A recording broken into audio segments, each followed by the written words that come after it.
Idaho's public education system took center stage in a hotel ballroom today.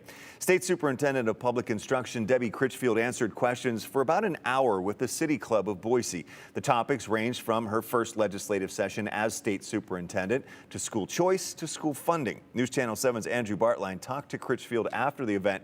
Andrew, she supports school choice, but there's nuance to her position on this. It's not black and white. Yeah, and during the previous legislative session, we heard a lot about education savings accounts. That's really the crux of the nuance here. And some supporters of these bills touted them as the gold standard for school choice, but Critchfield says they're not the exact same thing. Opponents of that ESA program or proposed program shared concerns about public tax dollars funding private schools by paying for an individual student's tuition. None of these proposed ESA bills made their way through the State House and into law. And Superintendent Critchfield says that doesn't mean Idaho does not have school choice. It just means we don't have an ESA program. She quickly pointed to homeschool, public charter schools, magnet schools, alternative schools even. She says these are examples of school choice in Idaho. ESAs would just be another potential option, not the definitive solution.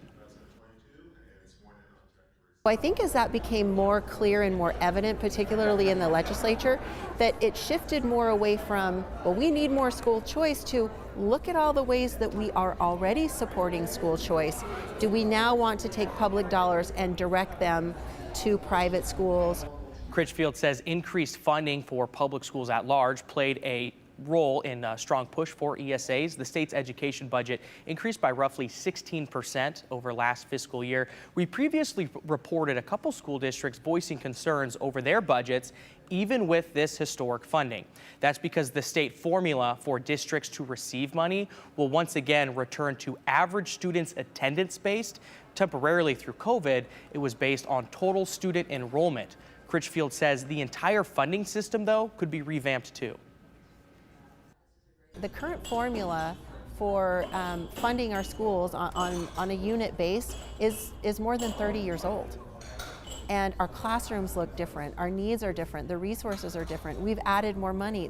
It's just a completely different landscape.